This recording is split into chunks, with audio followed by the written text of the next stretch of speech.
Title: I let him stay the night in the guest room. What happened at midnight shocked me. It was one of those unusually stormy nights in Willow Creek, the kind of night when rain taps endlessly against the windows and thunder rumbles through the sky like a drumbeat. I had been living in my quiet suburban home for years, and peace was something I never took for granted. My name is Emily Carter, and I worked as a librarian in town. My days were simple, mornings filled with the scent of coffee, afternoons surrounded by books, and evenings in solitude. That night, however, was far from ordinary. Around 9:30 p.m., just as I was about to curl up with a mystery novel, there was a loud knock on my door. It startled me. Rarely did anyone visit me that late. I cautiously opened the door to find Daniel Moore, a longtime family friend. He was soaked from head to toe, his jacket dripping water onto the porch. "Emily," he said with a half-smile, "my car broke down just a mile from here, and the storm's only getting worse." I didn't know who else to turn to. Without hesitation, I invited him in. Daniel had always been polite, dependable, and trustworthy. We'd known each other since college, though life had taken us down different paths. I offered him a towel and a warm cup of tea. "You can stay in the guest room tonight," I told him. "It's better than risking the storm." He gratefully accepted. After chatting for a while about old times, about professors we remembered and towns we had traveled through, he excused himself to settle into the guest room. I thought the night would end quietly. But I was wrong. The midnight disturbance. Sometime around midnight, I was awoken by an odd noise. At first, I thought it was just the storm rattling the shutters. But the sound grew sharper, like hurried footsteps in the hallway. My heart raced. Living alone had made me cautious, and I wasn't used to unexpected sounds in the night. I got out of bed and peeked into the hallway. To my shock, the guest room door was open, and Daniel wasn't inside. The house was dark except for the dim glow of the kitchen light. I slowly made my way down the hallway, the creak of the wooden floor echoing beneath my feet. And then I saw him, Daniel, standing in the kitchen, staring at the window. His face was pale, and he looked rattled.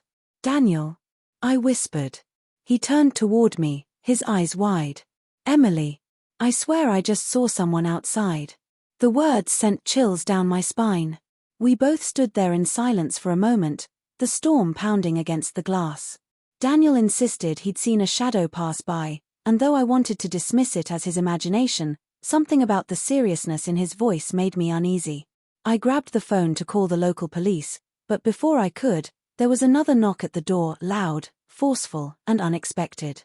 The unexpected visitor. Daniel and I froze.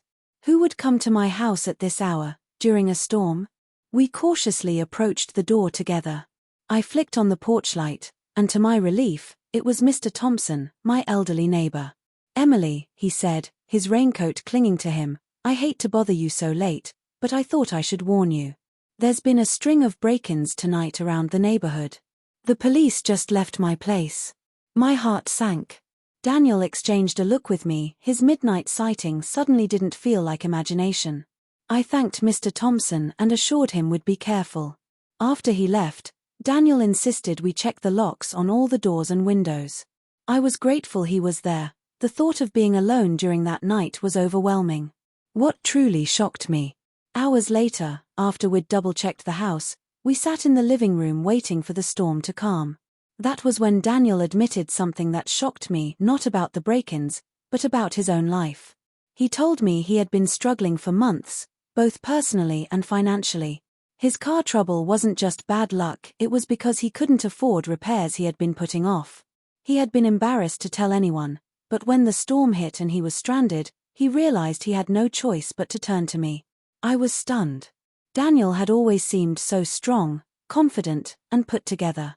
To hear his honesty in that moment was something I hadn't expected. Midnight had brought not just fear, but truth. I assured him he wasn't a burden and that he didn't have to carry his struggles alone. Sometimes, storms have a way of revealing what's hidden. By dawn, the storm had passed. The world outside was calm again, and the sun peeked over the horizon.